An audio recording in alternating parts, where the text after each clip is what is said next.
Hello दोस्तों, हमारे YouTube channel भक्ति कथा में आपका फिर से स्वागत है।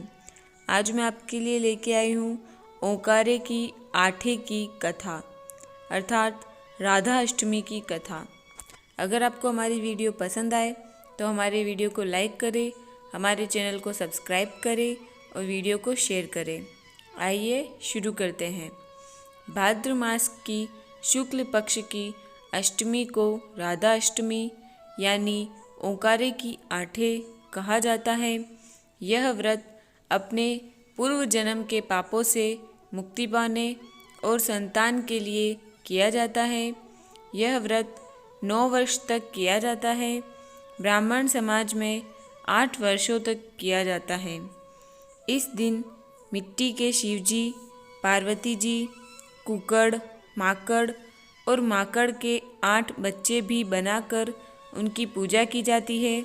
पूजा करने वाली महिला या बालिका पूजा के बाद एक नारियल कलपति है जो मंदिर में पुजारी को, खेलते हुए बच्चे को, कन्या को इस तरह अंत वाले साल देवर को देती है। अंत में इस व्रत का उजमना किया जाता है जिसमें एक जोड़ कपड़े जेंट्स के व चांदी का ओकारा बनाकर रखा जाता है जिसे ब्राह्मण या देवर को दिया जाता है। ओकारे की आठे की कथा। 2 बहनें थी, कुक्कड़, माकड़। माकड़ गरीब थी, कुक्कड़ खूब अमीर थी। माकड़ शिव पार्वती की बहुत बड़ी भक्त थी, दिन रात उनके गुण गाती रहती थी। माकड़ के 8 बच्चे थे और कुक्कड़ के कोई बच्चा नहीं था। उसके बच्चे पैदा होते ही मर जाते थे। अतः कुक्कड़ माकड़ से खूब चिढ़ती थी। उससे माकड़ और उसके बच्चों की खुशी देखी नहीं जाती थी। एक दिन उसने उनको मारने की सोची। उसने जहर के लड्डू बनाए और दासी के हाथों माकड़ के घर पहुंचा दिए। दासी को समझाया कि कहना मासी ने बच्चों के लिए लड्डू भिजवाए हैं। जब दासी माकड़ के घर पहुंची तो माकड़ घर के कार्य कर रही थी, तो उसने दासी से कहा कि छीके में रख दो। जब बच्चे खेल कर आए और उन्होंने खाना मांगा तो माकड़ ने उनसे कहा कि मासी ने तुम्हारे लिए लड्डू भेजे हैं, वो निकाल कर खा लो। और बच्चों ने वो लड्डू खा लिए, पर भगवान की कृपा से उन बच्चों को कुछ नहीं हुआ। कुक्कड़ ने अगले दिन दासी को माकड़ के घर भेजा और कहा कि मेरी बहन के घर देख कर आ, उनके बच्चे कैसे हैं। दासी जब माकड़ के घर पहुंची तो वहाँ तो बच्चे खेल रहे थे। दासी जब कुक्कड़ को यह जाकर बताती है तो कुक्कड़ बहुत चिढ़ जाती है। अब माकड़ के बच्चों को मारने के लिए जहरीले सांप, बिच्छू आदि एक पिटारे में भरकर भेजती है। दासी से कहा कि कहना मासी ने बच्चों के लिए खिलौने भिजवाए हैं। जब दासी माकड़ के घर पहुंची तो माकड़ रुई काट रही थी, तो उसने दासी से कहा कि रख दो। जब बच्चे बाहर से आए तो माकड़ ने बच्चों से कहा कि पिटारी में मासी ने खिलौने भेजे हैं। बच्चों ने पिटारी में हाथ डाला तो सभी सांप, बिच्छू, चक्री, भंवरे, हाथी, घोड़े जैसे खिलौने में बदल गए। बच्चे उन खिलौनों से खेलने लगे। तब कुक्कड़ ने दासी से कहा कि पता करो कि अब माकड़ के घर का क्या हाल है। दासी ने जाकर देखा तो बच्चे खेल रहे थे और माकड़ काम में लगी हुई थी। कुक्कड़ ने जब यह सुना तो वह और ज़्यादा गुस्सा हो गई कि उसका तक कोई तरीका काम नहीं कर रहा है। तो उसने माकड़ के बच्चों को मारने के लिए आदमी भेजे और उनसे कहा कि माकड़ के बच्चों की मुंडी काट कर लाओ।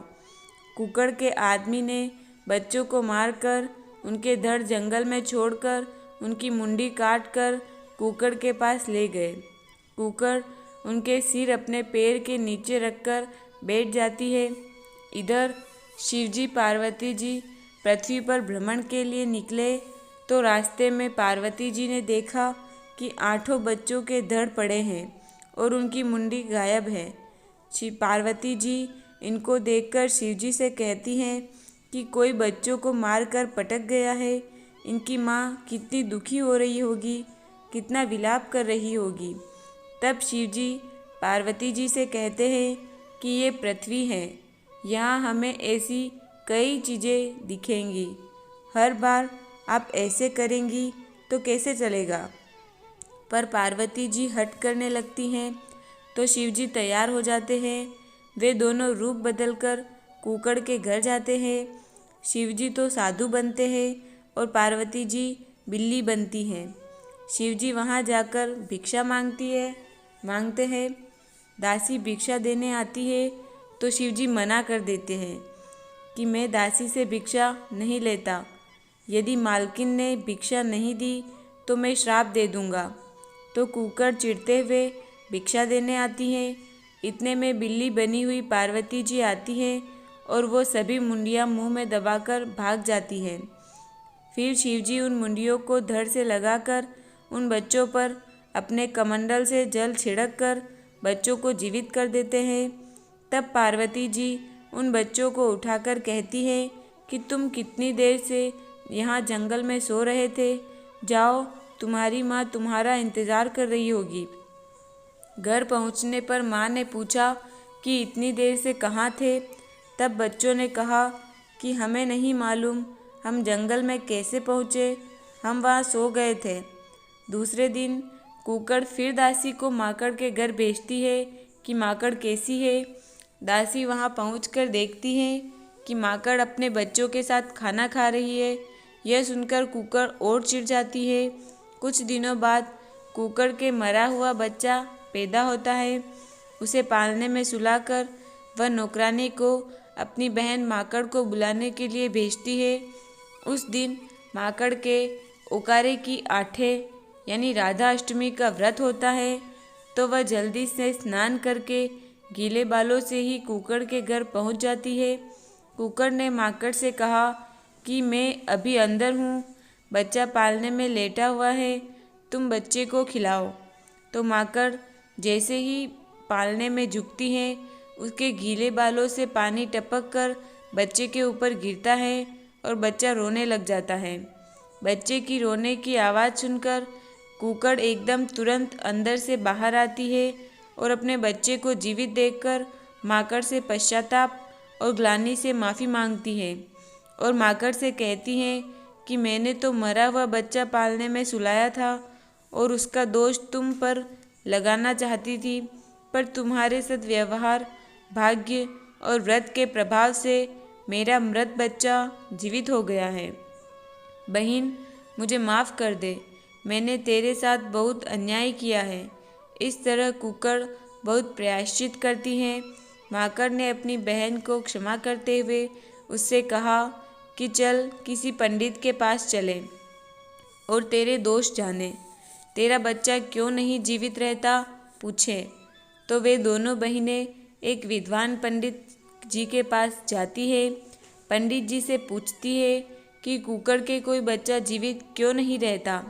तब पंडित जी ध्यान करके कुकड़ के पिछले जन्म की बात बताते हैं कि पिछले जन्म में तुम दोनों मुर्गियां थी और दिन तुम्हारे बाड़े में आग लग जाने पर कुकड़ अपने बच्चों को छोड़कर अपनी जान बचाकर उड़ गई थी और बच्चों को मरने के लिए छोड़ दिया था, जबकि माकड़ अपने बच्चों की जान बचाते हुए आग में जल गई थी और अपनी जान दे दी थी। उसी के कारण कुकड़ के बच्चे जीवित नहीं रहते और तुम्हारे बच्चे जीवित रहते हैं। आज तुमने ओकारे की आठा का व्रत किया। इस व्रत के प्रभाव से जैसे ही तुम्हारे गीले बालों का पानी कुकड़ के बच्चों पर गिरा और वह जीवित हो गया। अतः तभी से अपने बच्चे की लंबी उम्र के लिए माताएं ओकारे की आठे का व्रत करती है। तब माकड़ को देखकर कुकड़ ने भी ओकारे की आठे का व्रत चालू कर दिया और अंत में दोनों बहनों ने बच्चों का सुख भोग कर मोक्ष को प्राप्त किया। हे शिव जी, पार्वती जी, जैसे माकड़ का ध्यान रखा वैसे सबका ध्यान रखना। जैसे कुकड़ को बाद में टूटे वैसे सबको टूटना।